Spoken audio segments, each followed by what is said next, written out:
Let us begin with next chapter, that is AC circuits. तो AC circuits के लिए आपको पहले तो कुछ बेसिक्स क्लियर होने चाहिए. For example, what are different types of supply of electricity. तो दो टाइप के सप्लाई है इलेक्ट्रिसिटी के, एक है डीसी करंट, दूसरा है एसी करंट. तो before we go head to actual theory of AC circuit, थोड़ा सा जो हमको बेसिक बेसिक डेफिनेशंस पता होने चाहिए, बेसिक कॉन्सेप्ट पता होना चाहिए, पहले हम लोग वो देखेंगे. तो to start off with, today we will start with next chapter, chapter number 13, AC circuits. तो एसी सर्किट्स मतलब नाम में ही है सर्किट जिसमें आप एसी सोर्स कनेक्ट करोगे. अब तक हम लोग सर्किट्स में डीसी सोर्स कनेक्ट कर रहे थे. We we are connecting source of DC supply. DC supply में क्या होता है कि voltage remains constant with time, और करंट भी होता है कांस्टेंट, मतलब करंट होता है यूनिडायरेक्शनल, सिंगल डायरेक्शनल करंट होता है. तो we know that there are two types of there are two types of supply of electricity. So we know that there are two types of supply of electricity. Number one is DC, the direct current. और direct current के case में, इन case of direct current, you know the polarity of voltage remains fixed. मतलब अगर आपको याद होगा, हमने एक कंडक्टर लिया था, इस कंडक्टर को हमने एक डीसी सप्लाई कनेक्ट किया था. डीसी सप्लाई के केस में कंडक्टर का एक टर्मिनल, मतलब एक साइड हमेशा होता है नेगेटिव और एक होता है हमेशा पॉजिटिव. तो डीसी करंट के केस में वोल्टेज जो होता है, वोल्टेज का पोलैरिटी कभी चेंज नहीं होता. तो पहला टाइप है इलेक्ट्रिसिटी सप्लाई का. So there are two types of electricity supply. Number one, DC, the direct current in which polarity of the voltage remains fixed. Polarity of the voltage remains fixed.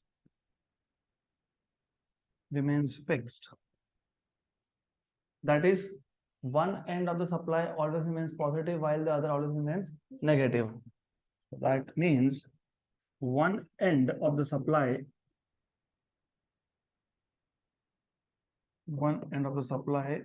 always remains positive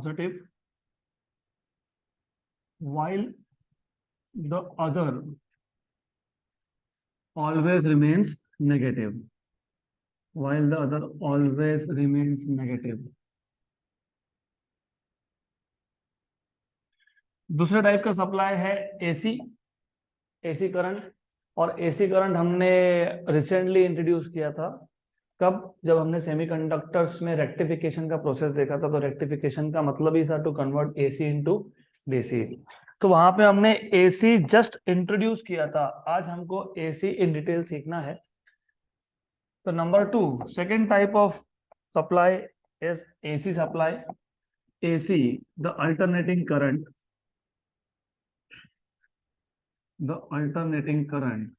ये जो alternating current है, इसमें voltage का polarity change होता रहता है. जो पहले प्लेट पॉजिटिव था वो बाद में नेगेटिव होगा, फिर पॉजिटिव होगा, फिर नेगेटिव होगा, फिर पॉजिटिव होगा, फिर नेगेटिव होगा. इससे होता क्या है, इलेक्ट्रॉन भी फॉरवर्ड जाता है, फिर बैकवर्ड आता है, फिर फॉरवर्ड जाता है, फिर बैकवर्ड आता है. अगर आपको इमेजिनेशन में प्रॉब्लम आ रहा है तो जस्ट इमेजिन, हमारे पास एक कंडक्टर है, इसको हमने एक सोर्स कनेक्ट कर दिया वोल्टेज का.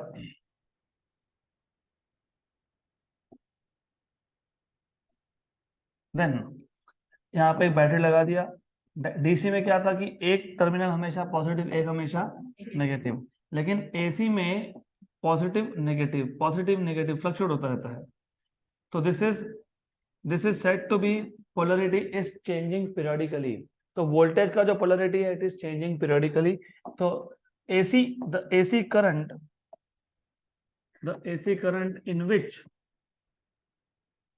in which polarity of voltage, क्या होता है पोलैरिटी के साथ? Changes. in which polarity of voltage changes periodically. Changes periodically. Periodically important word है, क्योंकि जो टर्मिनल पहले पॉजिटिव था, अगर वो 2 सेकंड के बाद नेगेटिव हुआ तो अगले 2 सेकंड के बाद वापस से पॉजिटिव होगा, फिर अगले 2 सेकंड के बाद वापस से नेगेटिव होगा, फिर अगले 2 सेकंड के बाद वापस से पॉजिटिव होगा। तो पीरियोडिकली ये वर्ड इज इंपॉर्टेंट हियर। तो in case of AC you see voltage change periodically. Then इसका मतलब अभी ये इंट्रोड्यूस क्यों करना पड़ा, क्योंकि चैप्टर का नाम ही है एसी सर्किट्स, मतलब हमारा फोकस किस पे है, अल्टरनेटिंग करंट पे। तो यहाँ पे हम जो भी सर्किट में सोर्स कनेक्ट करेंगे वो डीसी सोर्स नहीं होगा, वो होगा एसी। तो जो आप सेल लाते हो, सेल बैटरी ये सारे के सारे डीसी सोर्सेज होते हैं, और आपके घर में जो सप्लाई आता है वो एसी होता है, अल्टरनेटिंग होता है। Now the question here is how to generate AC signals. तो मैंने आपको बताया था इलेक्ट्रोमैग्नेटिक इंडक्शन में एक टॉपिक था AC generator, and I told you कि ये मैं एसी सर्किट्स के टाइम पे बताऊंगा आपको हाउ टू जनरेट एसी, क्योंकि इसका ज्यादा रेलेवेंस यहाँ पे है। तो let us first see how to generate AC. तो अगला टॉपिक है एसी जनरेटर। नोट्स में मैंने आपको सिर्फ 2-3 लाइन में लिख के दिया है, क्योंकि इसका एक्चुअल थ्योरी है चैप्टर नंबर 12 में, इलेक्ट्रोमैग्नेटिक इंडक्शन में एक पूरा टॉपिक ही है in which you will learn how to generate AC. तो अब एसी को जनरेट करते कैसे है। इलेक्ट्रोमैग्नेटिक इंडक्शन में हमने एक कॉन्सेप्ट सीखा है जिसको आप बोलते हो इंड्यूस्ड ईएमएफ। तो जब एक मैग्नेटिक फील्ड, एक रीजन है जिसमें मैग्नेटिक फील्ड है और उसमें एक कॉइल है, अगर मैं कॉइल को रोटेट कर दूं तो flux link with the coil changes, and this flux link with the coil changes and hence it produces N induced EMF.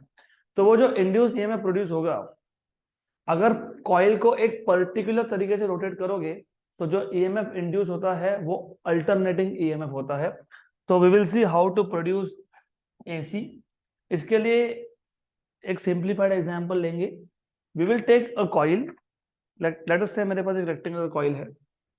This rectangular coil is going inside the plane of board, मतलब ये board के plane को क्या है, perpendicular है। तो I will take a coil, तो let us take a coil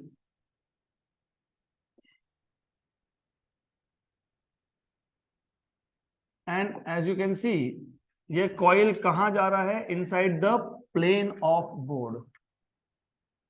clear. इस कॉइल के there are n number of turns, तो in reality the coil has n number of turns, there are many turns of this coil, लेकिन I will show only one turn, actually there are n number of turns of the coil, तो coil ऐसा है with more number of turns। लेकिन बात ऐसी है कि जो मुझे डायग्राम ड्रॉ करनी है, अगर उसमें मैं n नंबर ऑफ टर्न्स दिखाता हूँ तो फिर बाकी चीजें मैं दिखा नहीं पाऊंगा, there are some angles involve, तो मैं एंगल दिखा नहीं पाऊंगा। इसके लिए I will just make it simplified, I will show only one turn, but in reality there are n number of turns, capital N turns, or area of the coil is A। यहाँ पे हमने एक magnetic field लगा दिया, magnetic field is perpendicular to the coil, तो magnetic field is perpendicular to the coil, this is magnetic field, and ये आ गया axis of the coil. Remember ये एक्सिस ऑफ रोटेशन नहीं है, क्योंकि हम लोग फिर अगर इसको एक्सिस रोटेशन मानेंगे तो फिर you will not be able to imagine, ये कंफ्यूजन क्रिएट करेगा। तो ये जो ग्रीन लाइन है, this is not axis of rotation, this is axis of coil. What is axis of coil? Axis of coil is a straight line passing through the centre and it is in the plane of coil. ये हमारे पास coil था, rectangular है, ये एक line है जो coil के centre से पास हो रहा है और इन द प्लेन है। तो ये क्या है, ये एक्सिस है किसका, कॉइल का। ये रोटेशनल एक्सिस नहीं है, it is not rotational axis. तो मैंने ये जो ग्रीन लाइन ड्रॉ की है, you can see this green line is axis of the coil. तो as you can see initially axis of the coil, ये मैग्नेटिक फील्ड को क्या है, परपेंडिकुलर है, करेक्ट। तो what is the flux passing through the area, initial flux passing through the area क्या आएगा, what is initial flux, how do define flux, flux कैसे define करते हो, initial flux B bar dot A bar, तो B A cos of theta, what is theta, 90 degree, that is where you go wrong. कभी भी याद रखना, मैंने इसलिए पहले ही बोल दिया ये एक्सिस ऑफ कॉइल है। एरिया का डायरेक्शन निकालने के लिए आप लोग एरिया पे ही नॉर्मल ड्रॉ करते हो। अगर मुझे एरिया का डायरेक्शन निकालना है तो मैं एरिया पे क्या ड्रॉ करूंगा, नॉर्मल। तो ये जो एरिया पे मैंने नॉर्मल ड्रॉ किया, ये क्या है, ए बार का डायरेक्शन है, और ये रेड में क्या है, बी बार का डायरेक्शन है। तो मुझे बताओ एरिया एलिमेंट, एरिया का डायरेक्शन और बी बार के डायरेक्शन में कितना एंगल है, 0। तो आई सेड थ्राइस, मैं आपको बता रहा हूँ, this is axis of coil. Direction of area is always obtained by drawing normal on the area. तो अगर मैं एरिया पे नॉर्मल ड्रॉ कर दूं तो एरिया का डायरेक्शन और मैग्नेटिक फील्ड का डायरेक्शन क्या है, सेम है। तो एंगल कितना है, थीटा इक्वल टू 0। तो इनिशियल एंगल कितना है, 0। तो व्हाट इज कॉस ऑफ 0, 1। तो what is initial flux, B A. Clear, यहां तक? थोड़ा सा गलत बोल रहे हो, मैंने क्या बोला, एक्चुअली कितने टर्न्स थे, एन। मैंने एक ही शो किया है, सिर्फ डायग्राम कंफ्यूजिंग नहीं हो इसके लिए। तो टोटल फ्लक्स क्या होगा, N B bar dot A bar, N B A cos theta. तो कितना आएगा, एन बी ए।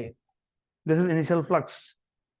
इवन दो हमको इस इक्वेशन का आगे जाके कोई भी जरूरत पड़ने नहीं वाला, लेकिन फिर भी it is important to understand कि हमारे पास इनिशियली ओरिएंटेशन कैसा था। इनिशियली ओरिएंटेशन था area is perpendicular to the magnetic field, मतलब एरिया का डायरेक्शन और फील्ड का डायरेक्शन क्या है, सेम है। तो एंगल कितना है, 0 है।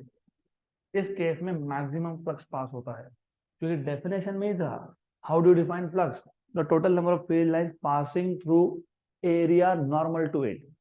तो जब शुरू में कॉइल मैग्नेटिक फील्ड को नॉर्मल ही है तो मैक्सिमम फ्लक्स पास होगा, राइट। अब अगर मैं इसको रोटेट करता हूं, now if I start rotating this, if I start rotating the coil, मैं कॉइल को रोटेट कर रहा हूं। When you rotate the coil, the flux linked with the coil changes. In fact, it decreases. So when you start rotating the coil, the flux linked with the coil changes. And since the flux linked with the coil changes, an EMF is induced in the coil. So we are rotating the coil with some constant angular velocity omega. So let us rotate the coil clockwise, anti-clockwise फर्क नहीं पड़ता, with constant angular velocity omega, with constant angular velocity omega. Now since the coil is rotating in a magnetic field, the flux linked with the coil will change at some instant of time t.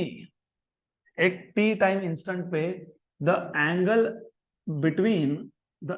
Between area element and magnetic field is theta. तो पहले कितना angle था, 0 था। क्यों 0 था, क्योंकि जब मैंने पहले एरिया को नॉर्मल ड्रॉ किया, उसका डायरेक्शन और मैग्नेटिक फील्ड डायरेक्शन क्या है, सेम है। लेकिन अब तुमने कॉइल को क्या किया, रोटेट किया। कॉइल का डायरेक्शन कैसे निकालते हो, by drawing normal to it. तो अगर कॉइल रोटेट हुआ तो उसका नॉर्मल भी तो रोटेट होगा ना। कॉइल रोटेट हुआ तो नॉर्मल भी क्या हो गया, रोटेट हो गया। नॉर्मल भी क्या हो गया, रोटेट हो गया। तो यहाँ पे एंगल कितना बना, थीटा। एंगल कितना है, थीटा। अगर ये एंगल थीटा तो ये भी एंगल कितना है, थीटा है। क्लियर? तो in time t the coil rotates by an angle theta. In time interval t, in time interval t, the coil rotates with an angle, कितना angle, theta. Do you remember angular velocity omega is angular displacement upon time, omega is theta upon t। तो theta क्या आएगा, omega T. Clear है यहां तक, पक्का पक्का clear? तो in time interval T coil rotate हो गया, कितने एंगल से रोटेट हुआ, थीटा से हुआ। तो फ्लक्स क्या हुआ, चेंज हुआ। तो the flux linked with the coil at time instant T is, therefore flux linked with the coil,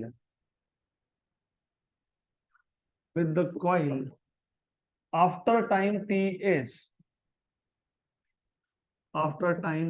is, तो फ्लक्स क्या है, N B bar dot A bar, तो फाइनल फ्लक्स भी क्या आएगा, N B bar dot A bar.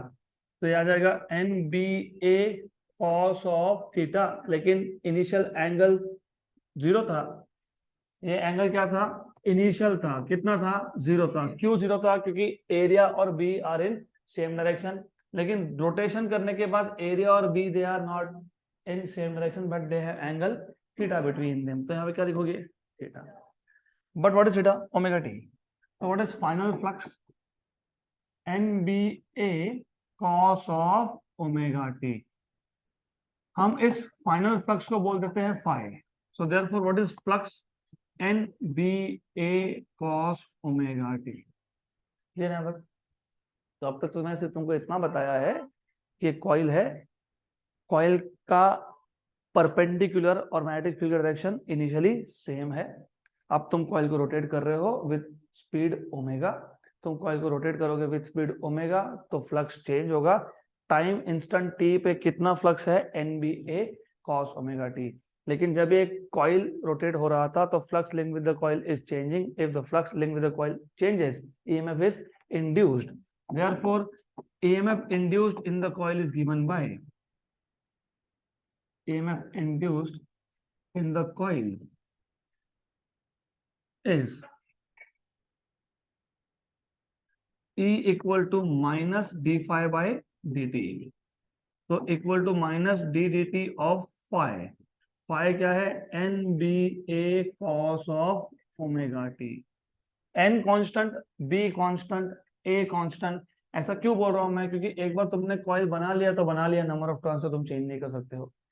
Magnetic field external हमने change किया नहीं, एक ऑफ द कॉइल हम चेंज कर नहीं रहे, तो ये सब क्या है, कांस्टेंट है। अंदर क्या है, cos omega T. What is the derivative of cos omega T,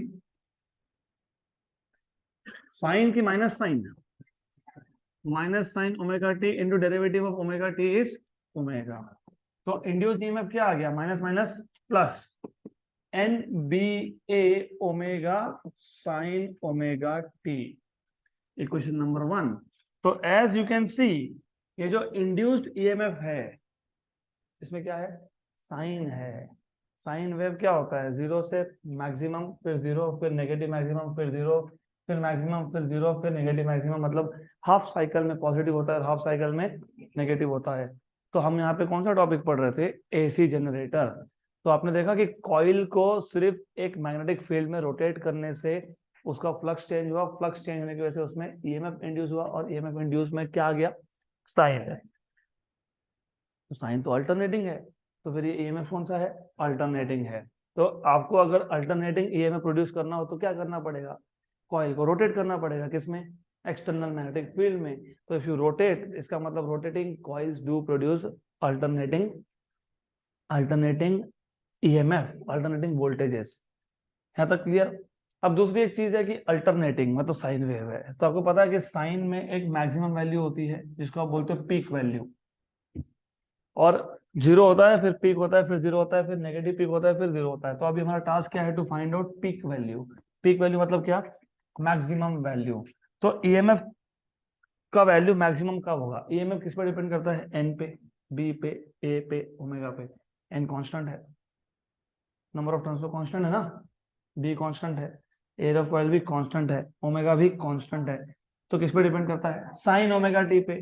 तो साइन ओमेगा टी की वैल्यू मैक्सिमम, मतलब ईएमएफ की वैल्यू मैक्सिमम। तो for E to B maximum, for E to B maximum, sine omega t must be maximum. That is sine omega T की maximum value कितनी होती है, 1। That is sine omega t equal to 1। Okay, now therefore एक काम करते हैं, ये जो ईएमएफ का मैक्सिमम वैल्यू है ना उसको हम बोल देंगे ई जीरो, पीक वैल्यू। तो यहाँ पे ना हमेशा याद रखना, इलेक्ट्रॉनिक्स में मैंने पहले भी बताया है, पीक वैल्यू को हमेशा डिनोट करते हो ई जीरो, करंट होगा तो आई जीरो। तो for A to B maximum, मतलब for A to B equal to E0 sine omega T की वैल्यू कितनी आएगी 1। तो जो इक्वेशन नंबर 1 है मैं उसमें ई के यहाँ पे क्या लिखूंगा E0 और साइन ओमेगा टी क्या लिखूंगा 1। तो क्या आ जाएगा NBA ओमेगा। करेक्ट? है क्लियर? पक्का पक्का? तो ये NBA ओमेगा मतलब क्या है, ये E0 पीक वैल्यू है। तो therefore from equation number 1 and 2 you will have E equal to NBA omega is E0 into sin omega t। ये मिल गया आपको EMF का फॉर्म, अल्टरनेटिंग EMF। तो this is alternating voltage, alternating EMF। अब अगर इसको हम लोग प्लॉट करें, if you plot this, y axis पे EMF, x एक्सिस पे टाइम, x एक्सिस पे या तो टाइम प्लॉट कर दो या तो ओमेगा टी प्लॉट कर दो, आप दोनों में से कोई भी एक चीज प्लॉट कर सकते हो। Let us plot time. क्योंकि ये साइन वेव है तो कैसे दिखेगा, it will look something like this. ये आ गया आपका EMF का वेव फॉर्म, अल्टरनेटिंग EMF का वेव फॉर्म। अब क्योंकि EMF अल्टरनेटिंग है, मैंने अभी अभी बताया अल्टरनेटिंग EMF में क्या होता है, पोलैरिटी चेंज होता रहता है। जो प्लेट पहले पॉजिटिव था वो अब नेगेटिव है, फिर पॉजिटिव हो गया, फिर नेगेटिव हो गया, फिर पॉजिटिव हो गया, फिर नेगेटिव हो गया। इलेक्ट्रॉन कहाँ से कहाँ जाते हैं, पॉजिटिव से नेगेटिव। तो एक प्लेट पहले पॉजिटिव था, एक प्लेट नेगेटिव था, इलेक्ट्रॉन पॉजिटिव से नेगेटिव जा रहा है, प्लेट का पोलैरिटी चेंज हो गया, फिर वापस आ रहा है, फिर चेंज हो गया, फिर वापस आगे जाएगा, फिर वापस पीछे आएगा, फिर आगे जाएगा, फिर पीछे आएगा। मतलब electron performs to and fro motion. और आपको पता होना चाहिए इलेक्ट्रॉन के डायरेक्शन को अपोजिट होता है करंट का डायरेक्शन। तो जब इलेक्ट्रॉन फॉरवर्ड जा रहा था तो करंट बैकवर्ड आ रहा था, अब इलेक्ट्रॉन बैकवर्ड आ रहा है तो करंट फॉरवर्ड जा रहा है, तो करंट भी क्या होगा, backward forward, backward forward, backward forward, मतलब positive negative, positive negative, positive negative. मतलब करंट का भी वेव फॉर्म कैसा आएगा, साइन वेव जैसा ही आएगा। सिर्फ मैंने यहाँ पे करंट के वेव का एम्पलीट्यूड क्या दिखाया है, कम। अब ऐसा क्यों कम दिखाया, उसका भी रीजन है, बहुत सिंपल है। You know what is Ohm's law? V equal to I R, V मतलब E, E equal to I R, बराबर, सही है। तो I क्या आएगा, E बाय आर। लेकिन E क्या है, E0 साइन ओमेगा टी और by R. What was the peak value of voltage? Voltage का पीक वैल्यू कितना था, E0। और तुम यहाँ पे E0 को डिवाइड कर रहे हो किससे, R से, तो नंबर E0 से छोटा होगा, राइट। तो जो करंट का पीक वैल्यू है I0, वो क्या है, I0 क्या है, E0 बाई आर। तो E0 बाय आर किया मतलब हमने पीक वैल्यू ऑफ EMF को एक नंबर से डिवाइड किया, तो I0 मिल गया, वो E0 से छोटा होगा। इसलिए फिर करंट का जो पीक होता है, करंट का जो पीक होता है वो EMF के पीक से कम होता है। The amplitude of current is less than amplitude of EMF। यहाँ तक क्लियर? लेकिन रिमेंबर, ये नॉर्मल सर्किट्स नहीं है, ये AC सर्किट्स है। नॉर्मल DC में क्या होता है ना, जैसे तुमने बैटरी लगाया immediately current start flowing. AC circuit में 3 सर्किट सीखेंगे हम। एक AC सर्किट में हम सिर्फ रेजिस्टेंस लगाएंगे, एक AC सर्किट में हम इंडक्टर लगाएंगे, और एक AC सर्किट में हम कैपेसिटर लगाएंगे, और एक AC सर्किट में हम तीनों ही लगा देंगे। तो 4 टाइप के सर्किट सीखने हैं। एक में हम लोग AC सोर्स मतलब अल्टरनेटिंग सोर्स, जिसका EMF क्या है, E0 साइन ओमेगा टी, इसको कनेक्ट कर देंगे विथ प्योर रजिस्टर, सिर्फ एक रजिस्टर लगा दिया। एक सर्किट होगा जिसमें सिर्फ एक कॉइल होगा, कॉइल को बोलते हो इंडक्टर, क्योंकि कॉइल में क्या होता है, इंडक्शन होता है, इसलिए क्या बोलते हैं उसको, इंडक्टर। तो कॉइल को इसके आगे क्या बोलोगे, इंडक्टर बोलोगे। तो हमने एक केस में AC अल्टरनेटिंग सोर्स को कनेक्ट कर दिया इंडक्टर मतलब कॉइल, और एक केस में हमने कनेक्ट कर दिया सिर्फ कैपेसिटर, और एक केस में हमने तीनों ही कनेक्ट कर दिए। जब तीनों कनेक्ट करते हो तो उसको बोलते हो LCR सर्किट, वो हम देखेंगे डिटेल में। देखो DC का केस ऑल टुगेदर अलग है। DC के केस में तुमने जैसे बैटरी लगाया इमीडिएटली करंट मिलता है। AC सर्किट के केस में अगर आपने एक रेजिस्टेंस को AC सोर्स लगाया, मेरे पास एक रेजिस्टेंस है, इसको मैंने एक सोर्स ऑफ AC लगाया, और रिमेंबर रिमेंबर डीसी सोर्स कैसे दिखाते हो तुम? डीसी सोर्स कैसे दिखाते हो? एक प्लेट पॉजिटिव, एक प्लेट नेगेटिव। लेकिन एसी सोर्स दिखाने का तरीका अलग है। एसी सोर्स के लिए एक सर्कल ड्रॉ करते हो, उसके अंदर क्या दिखाते हो? साइन दिखाते हो, साइन वेव। क्यों दिखाते हो साइन वेव? दिख नहीं रहा साइन वेव है ये, इसलिए तुम इन्वर्टर लेने जाओगे तो वो भी बोलते हैं साइन वेव इन्वर्टर है। साइन वेव मतलब सिग्नल्स आर अल्टरनेटिंग। गुड। तो अब रिमेंबर दिस, जब हमने एसी सोर्स को सिर्फ रेजिस्टेंस कनेक्ट किया है तो उसमें करंट और ईएमएफ दे गो टुगेदर। टुगेदर मतलब नो लीड नो लैग। मतलब जैसे मैंने बैटरी कनेक्ट किया, जैसे मैंने सोर्स कनेक्ट किया, alternating source, immediately current flow हुआ। एक सर्किट ऐसा आता है जिसमें आपने ईएमएफ का सोर्स कनेक्ट कर दिया लेकिन करंट थोड़ी देर से आया। मतलब ईएमएफ पहले आ गया, करंट बाद में आया। इसको बोलते हो ईएमएफ लीड्स, करंट लैग्स। तो उस केस में यहाँ पे एक एक्स्ट्रा टर्म आएगा माइनस अल्फा। करंट के इसमें, करंट के इक्वेशन में क्या आएगा? Minus alpha. अगर आपको करंट के इक्वेशन में माइनस अल्फा नहीं लिखना तो आपको ईएमएफ के इक्वेशन में प्लस अल्फा लिखना पड़ेगा। क्योंकि कौन लीड कर रहा था? ईएमएफ। कौन लैग कर रहा था? करंट, है ना? तो ऐसा भी आ सकता है, मतलब आपने अल्टरनेटिंग सोर्स कनेक्ट करके रखा लेकिन करंट इमीडिएटली नहीं आया, करंट थोड़ी देर से आया। कभी कभी ऐसा भी होता है, you have current first and EMF later. तो उस केस में कौन लीड करेगा? करंट। कौन लैग करेगा? हाँ, तो उस केस में यहाँ पे क्या आएगा? प्लस। That's it. तो आपके जो नोट्स है उसमें मैंने लिखा है ऐसा, AC generator generates an alternating EMF which is given by E equal to E0 sin omega t। है नोट्स में? है, पहले ही पेज पे है। फिर उसके नीचे लिखा है the current in this circuit is given by I equal to I0 sin omega t plus alpha. और नीचे लिखा है where alpha is the phase difference between EMF and current. तो हमेशा ये अल्फा होगा ऐसा नहीं होता है, डिपेंड करता है कौन से सर्किट की बात कर रहे हो। आप सीखोगे when you connect AC source only to a resistance there is no lead no lag, मतलब अल्फा वहां पे जीरो है। एक केस में प्लस अल्फा होगा, मतलब एक केस में करंट लीड करेगा और एक केस में करंट लैग करेगा। तो ऐसे तीन केस हम देखेंगे, लेकिन फिलहाल अभी के लिए इट वाज एसेंशियल कि आपको पता होना चाहिए। तो एसी जनरेट कैसे करते हो? बहुत सिंपल आइडिया है, मैं एक बार रिपीट कर देता हूँ। हमारे पास एक कॉइल था। Initially coil is perpendicular to magnetic field, मतलब axis of coil is perpendicular to magnetic field. मतलब angle between A bar and B bar is zero, क्योंकि एंगल बिटवीन ए बार का डायरेक्शन क्या है? कॉइल को perpendicular. लेकिन magnetic field भी क्या है? कॉइल को परपेंडिकुलर। तो ए बार और बी बार में डायरेक्शन क्या है? जीरो। तो इनिशियल फ्लक्स कितना आ गया? NBA। अब आप कॉइल को रोटेट कर रहे हो with constant angular velocity omega. जब आप कॉइल को रोटेट करोगे तो flux link with the coil changes. तो flux link with the coil is changing. तो flux at certain time instant t is given by NBA cos omega t। कहां से आया? उसी से आया, NB bar dot A bar NBA cos theta. लेकिन after time t coil अभी perpendicular नहीं है, कॉइल हो गया रोटेट। कितने एंगल से रोटेट हो गया? थीटा से। लेकिन थीटा क्या है? ओमेगा t है। तो फ्लक्स क्या है? NBA cos omega t। लेकिन जब आप कॉइल को रोटेट करते हो तो flux link with the coil changes. when flux linked with the coil changes and EMF is induced in the coil, तो कितना EMF इंड्यूस हुआ? Minus d phi by d t. तो डेरिवेटिव ले लिया तो हमको मिल गया E equal to minus NBA d d t of cos omega T.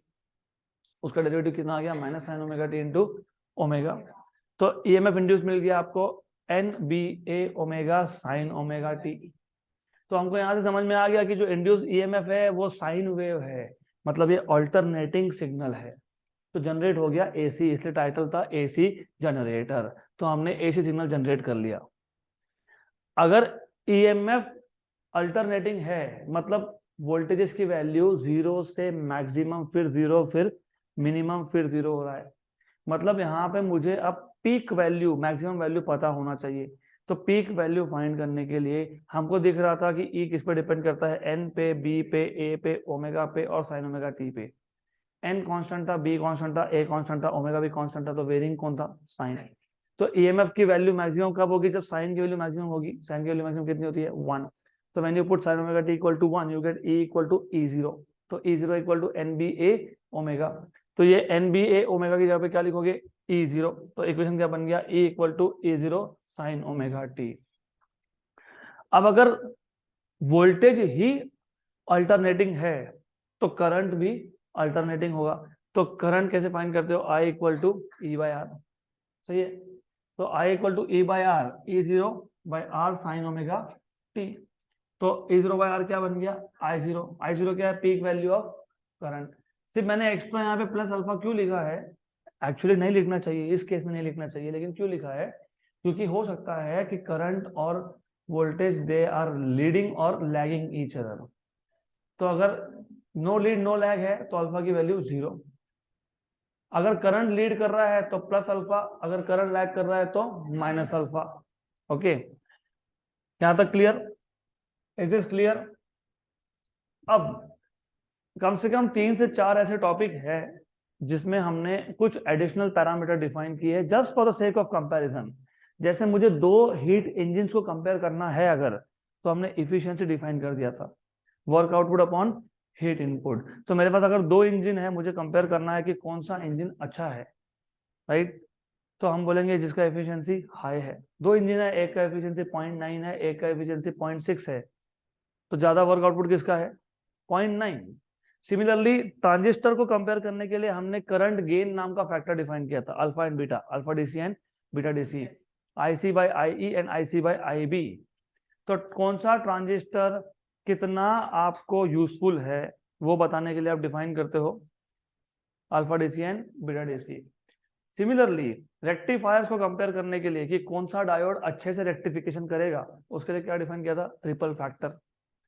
तो हर बार हमको ऐसे कुछ पैरामीटर्स चाहिए होते हैं which are only use for the sake of comparison. तो इंजिन्स को कंपेयर करने के लिए, engine is a device which converts heat into work, हमने डिफाइन किया efficiency. Transistor is also a device which is use for amplification. Transistor को compare करने के लिए हमने डिफाइन किया alpha DC and beta DC. यहाँ पे सिग्नल्स को कंपेयर करने के लिए देखो क्या है, जब आप अल्टरनेटिंग करंट या वोल्टेज बोलते हो ना, अल्टरनेटिंग करंट और voltage goes through all the possible values from 0 to maximum in 1 cycle. अगर आप 1 साइकिल की बात करोगे, अगर आप 1 साइकिल की बात करोगे तो आपको दिख रहा है एक साइकिल में सिग्नल 0 से मैक्सिमम जाता है, फिर 0 होता है, फिर नेगेटिव मैक्सिमम जाता है, फिर वापस से 0 होता है। तो एनी अल्टरनेटिंग करंट और voltage goes through all the possible values between 0 and maximum in 1 cycle। तो अगर मेरे पास 2 सिग्नल्स है, मान लो मेरे पास 2 सिग्नल्स है, मेरे पास एक सिग्नल ये है, ये भी वोल्टेज का सिग्नल है, ईएमएफ का सिग्नल है। मेरे पास एक सिग्नल ये है, ये भी वोल्टेज सिग्नल है। मेरे पास और एक सिग्नल है, ये भी वोल्टेज सिग्नल है। तो मैं यहाँ पे फिलहाल से वोल्टेजेस दिखा रहा हूँ, ईएमएफ दिखा रहा हूँ। मुझे 3 ईएमएफ के सिग्नल्स को कंपेयर करना है, तो अभी कंपेरिजन तो हो नहीं सकता डायरेक्टली। क्यों नहीं हो सकता, क्यों नहीं हो सकता, ये अल्टरनेटिंग है, क्या कंपेयर करोगे तुम, क्या कंपेयर करोगे, कैसे कंपेयर करोगे। तो हम लोग कंपैरिजन के लिए पैरामीटर डिफाइन करते हैं, दैट इज एवरेज वैल्यूज और आरएमएस वैल्यूज। तो मैं वापस एक बार थोड़ा कॉन्सेप्ट को इमेजिन करो, बहुत सिंपल कॉन्सेप्ट है, आइडिया भी बहुत सिंपल है। डीसी सोर्सेज को कंपेयर करना is not difficult at all. In fact DC sources को कंपेयर करना सबसे इजी काम होता है। मेरे पास ये एक बैटरी है, डीसी सोर्स है, 9 वोल्ट का है, और ये एक बैटरी है इसके अंदर लगाया हुआ है, ये भी डीसी है, 1.5 वोल्ट का है। हो गया कंपैरिजन। मैंने बोला ये 9 वोल्ट है, ये 1.5 है, बात खत्म हो गई। अब कंपेयर करना है तो मैं बोलूंगा करंट कैपेसिटी कितना है। अगर कंपेयर करें तो मैं बोलूंगा इसका इंटरनल रेजिस्टेंस कितना है, इसका इंटरनल रेजिस्टेंस कितना है। तो डीसी सोर्सेज को कंपेयर करना इट इज वेरी सिंपल।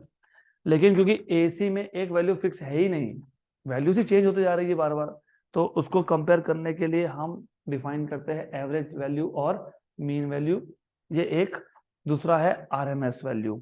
तो टू कंपेयर अल्टरनेटिंग वोल्टेजेस और करंट वी डिफाइन 2 पैरामीटर्स, एक तो मीन या फिर एवरेज बोलते हो उसको, दूसरे को बोलते हो आरएमएस। तो बेसिक आइडिया याद रखना, ये आइडिया याद रखना जरूरी है you have to understand an alternating voltage or current,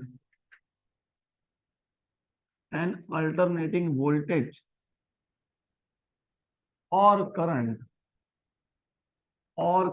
goes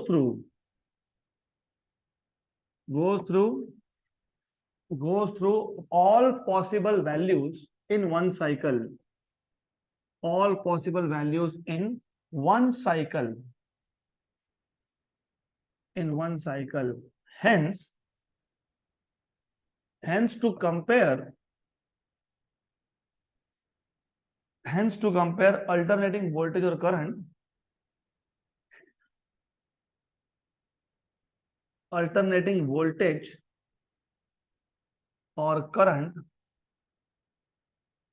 we define हम दो चीजें डिफाइन करते हैं. नंबर 1 एवरेज वैल्यू या फिर मीन वैल्यू बोलते हैं इसको. It is called as average value और मीन वैल्यू. एवरेज वैल्यू और मीन वैल्यू. और दूसरा आरएमएस वैल्यू.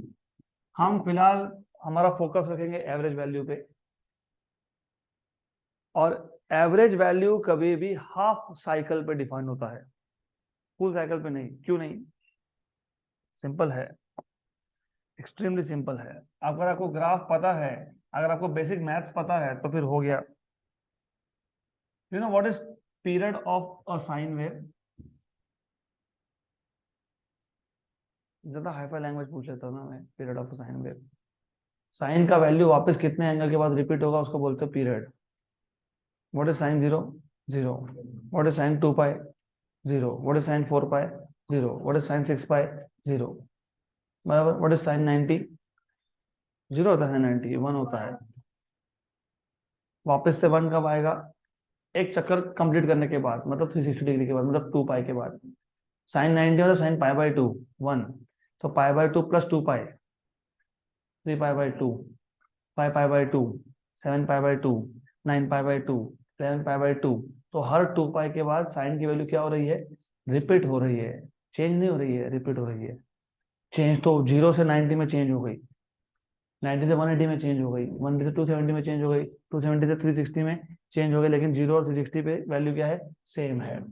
तो पीरियड का मतलब तो पता होना चाहिए ना. पीरियड मतलब when something repeats itself after that particular interval of time, यहाँ पे पर्टिकुलर एंगल. तो what is period of sine 2 pi? What is period of cos 2 पाई? मतलब हर 2 पाई के बाद वैल्यू क्या होता है? रिपीट होता है. बराबर. मैंने बोला कि हमको दो सिग्नल्स को कंपेयर करना है, तो हम एवरेज या फिर मीन वैल्यू डिफाइन करेंगे, लेकिन हाफ साइकिल पे करेंगे. ये है 0 एंगल, ये है पाई एंगल, ये है 2 पाई एंगल. आई एम एक्सपेक्टिंग कि तुमको बेसिक मैथमेटिक्स पता है. तुमको पता है ये साइन वेव कभी प्लॉट ही नहीं किया क्या? What is sine of 91? तो ये एंगल कितना है? पाई बाई 2 है. What is sine of pi? 0. What is sine of 3 pi by 2 -1? तो ये एंगल कितना है? 3 पाई बाई 2 है. फिर कितना है? 2 पाई. वापस से आ गया 1. एक साइकिल हो गई कंप्लीट, 1 पीरियड हो गया खत्म. हम एवरेज एक पीरियड पे डिफाइन नहीं करते. क्यों नहीं करते? मैं आपसे एक सिंपल सा क्वेश्चन पूछता हूँ. What is average of -1 and +1? 0. What is average of -1 +1 -2 +2? 0. What is average of -1 +1 -2 +2 -3 +3? What is average of -1 +1 -2 +2 -3 +3 -4 +4? What is average of -5 +5 -10 +10? -5 +5 0, -10 +10 0. Average is 0. मतलब जब इक्वल पॉजिटिव वैल्यूज और इक्वल नेगेटिव वैल्यूज आए तो average क्या होता है? और तो तुम देखो ना फुल साइकिल में क्या हो रहा है. फुल साइकिल में से आधा साइकिल पॉजिटिव है, आधा साइकिल नेगेटिव है. अगर यहाँ पे एक वैल्यू आती है तो उसकी नेगेटिव वैल्यू भी है. यहाँ पे एक पीक पॉजिटिव आता है तो पीक नेगेटिव भी है. यहाँ पे एक पॉजिटिव वैल्यू है तो यहाँ पे एक नेगेटिव भी है. तो कैंसिल नहीं हो जाएगा सब कुछ? हाँ. तो फिर साइन वेव के केस में कभी भी याद रखना, तुम एवरेज ओवर 1 साइकिल ले ही नहीं सकते हो, क्योंकि 0 ही आएगा. हमको करना क्या था? एवरेज वाले क्यों डिफाइन किया तुमने? बताओ क्यों डिफाइन किया हमने एवरेज? लिखा है यहाँ पे to compare alternating voltage and current, मतलब दो अलग अलग वोल्टेजेस है मेरे पास। यहाँ से 230 वोल्ट आ रहा है और किसी और बोर्ड से सपोज 150 वोल्ट आ रहा है, मेरे को कंपेयर करना था। कंपेयर करने के लिए मैंने क्या यूज किया, एवरेज, और एवरेज ले लिया फुल साइकिल पे। तो पहले सिग्नल का फुल साइकिल पे एवरेज कितना आया, 0। दूसरे सिग्नल का फुल साइकिल पे एवरेज कितना होगा, 0। तीसरा सिग्नल क्या आएगा, 0। और तो तुम बोलोगे ये भी 0, वो भी 0, वो भी 0, सारे के सारे सिग्नल सेम है, और सेम नहीं हो सकते। तुमने गलती की, तुमने क्या किया, तुमने फुल साइकिल ले लिया। तो फुल साइकिल पे तो एवरेज 0 हो रहा है ना, तो फिर सिग्नल का पीक वैल्यू कुछ भी हो। अब और एक सिग्नल मैं लेता हूं, और एक सिग्नल लेता हूं, वो ऐसा सिग्नल है, ये सिग्नल सेम है क्या तीनों, नहीं है। लेकिन तुम जब तीनों का एवरेज लोगे तो क्या आएगा, 0 आएगा, करेक्ट। तो सिग्नल्स को कंपेयर करने के लिए एवरेजेस तो डिफाइन करने पड़ेंगे, लेकिन फुल साइकिल पे ले ही नहीं सकते हो तुम। फुल साइकिल का एवरेज 0 होता है। तो अब एक चीज याद रख लेना, average of sine theta over one complete cycle is 0। तो फिर हम क्या करेंगे, हम हाफ साइकिल ले लेंगे। हम फुल साइकिल पे एवरेज करने नहीं वाले, फिर हम किस पे करेंगे, हाफ साइकिल। हाफ साइकिल मतलब सिर्फ 0 से पाई तक। तो याद रखना, since since average of sine theta is 0 over a full cycle, hence average values are defined over half cycles,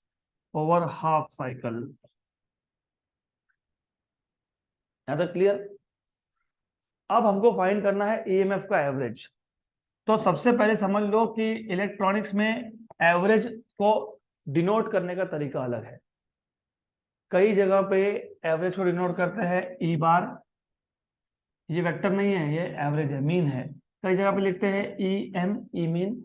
लेकिन इलेक्ट्रॉनिक्स में एवरेज को लिखते हैं लेस देन और ग्रेटर देन के ब्रैकेट्स के अंदर। तो ये नोटेशन किसका है, एवरेज वैल्यू का है।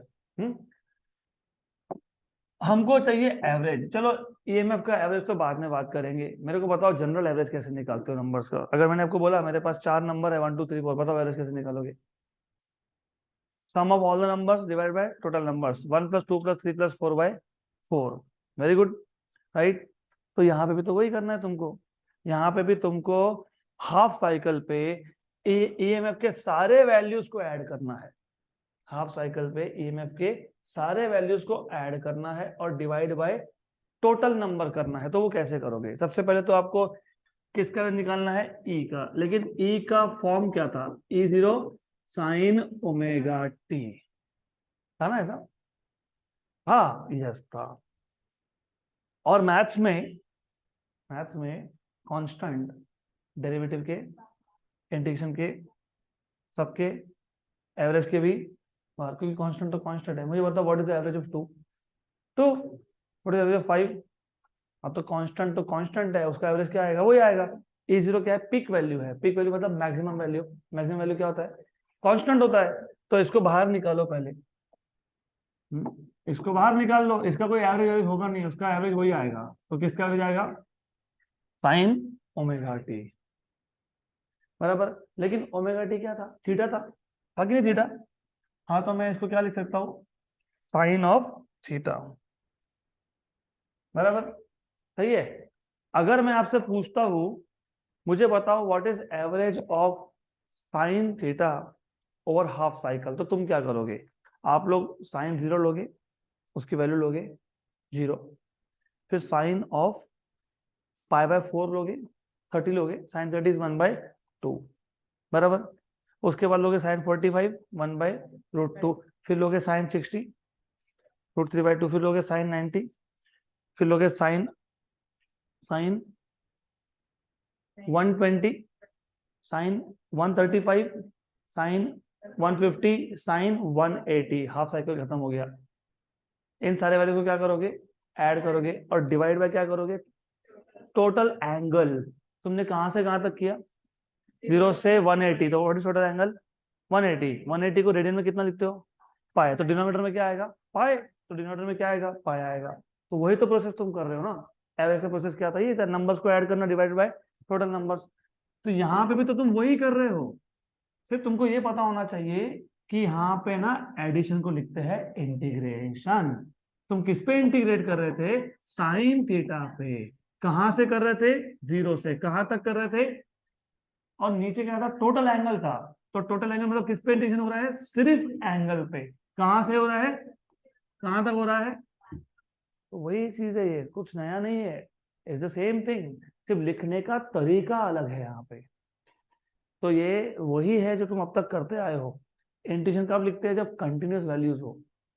साइन 0 पे एक वैल्यू है, साइन ऑफ 1 डिग्री पे भी एक वैल्यू है, साइन ऑफ 2 डिग्री पे भी एक वैल्यू है, साइन ऑफ 3 डिग्री पे भी एक वैल्यू है। तो साइन ऑफ 180 तक हर एक एंगल पे एक वैल्यू है। तो यहाँ पे वैल्यूज क्या है, कंटिन्यूअस है। तो कंटिन्यूअस वैल्यूज के लिए क्या लिखते हो, integration. What is integration of sine theta, minus cos theta from 0 to pi. Integration of dx is x. So what is integration of theta? What is integration of d theta? Theta from 0 to pi. Upper limit minus, तो theta का upper limit पाई और lower limit 0, तो pi minus 0। मैंने आपको पूछा था कि average कैसे निकालते हो, आप बोलते हो sum of all the numbers upon total number. फिर मैंने पूछा कि टोटल एंगल कितना, तुमने कितना बोला 180, पाई आ गया क्या, पाई, यस। और अगर मुझे नेगेटिव साइन नहीं चाहिए तो मैं लिमिट्स को क्या करूंगा, इंटरचेंज। तो मैंने लिमिट्स को कर दिया इंटरचेंज, अपर को बना दिया लोअर, लोअर को बना दिया अपर। अब average value of E equal to E0 by pi cos of 0 minus cos of pi. तो average value of E equal to E0 by pi cos of 0 is 1 minus cos of pi is -1, 1 plus 1 minus plus हो गया ना, तो 1 plus 1 2, तो 2E0 by pi. तुम 2 by pi करोगे तो ये आता है 0.637 E0। ये आ गया आपके पास average value of EMF over half cycle. ऐसा ही अगर तुम करंट का एवरेज निकालोगे तो करंट का भी सेम आता है 0.637 इंटू I0। मतलब अगर मुझे दो सिग्नल्स को कंपेयर करना है, सपोज मुझे बोला है कि हमारे पास एक सिग्नल है जिसका पीक वैल्यू 10 वोल्ट है, तो उसका मीन वैल्यू क्या आएगा 0.67 इंटू 10 मतलब 6.37। और एक दूसरा सिग्नल है जिसका पीक वैल्यू 100 वोल्ट है, तो उसका एवरेज क्या आएगा 63.7। एक का 6.37, एक का 63.7। तो one signal is 10 times stronger compare to another signal. तो हम लोग एवरेज क्यों यूज करते हैं, to compare to different signals. यहाँ तक क्लियर। तो प्रोसेस क्या था, प्रोसेस ये है कि हमको दो सिग्नल्स को कंपेयर करना है, दो वोल्टेजेस को या दो करंट्स को कंपेयर करना है, अल्टरनेटिंग वोल्टेज अल्टरनेटिंग करंट को कंपेयर करना है।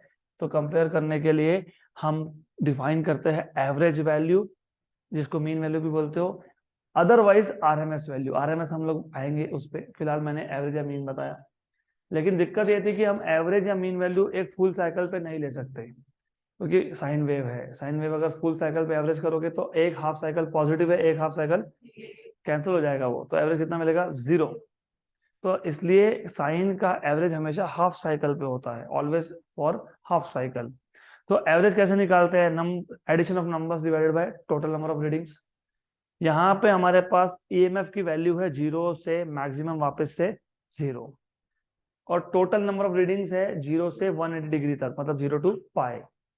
तो हमने क्या किया, EMF लिया, EMF को वेवफॉर्म लिख दिया। E0 क्या था, पीक था, पीक मतलब कांस्टेंट, कांस्टेंट मतलब एवरेज के बाहर। एवरेज किसका लिया, साइन थीटा का। But the definition average is integration of sine theta D theta from 0 to pi upon integration of D theta from 0 to pi. तो 0 टू पाई डी थीटा तो आ गया आपका पाई, तो डिनोमिनेटर में क्या आ गया, पाई। ये तो हमने पहले ही बोला कि ये पाई आएगा। और साइन थीटा का इंटीग्रेशन होता है minus cos theta from 0 to pi. Minus को हटा दो, लिमिट्स को इंटरचेंज कर लो, सब सॉल्व कर लो, तो आपको मिल गया 2E0 by pi. 2 by pi 0.637। तो average value of EMF is 0.637 into peak value. Average value of current is 0.637 into peak value of current. है तो क्लियर? तो आरएमएस वैल्यूज हम लोग कल करेंगे क्योंकि इट विल टेक टाइम, उसमें इंटीग्रेशन थोड़े ज्यादा है. That's it for today.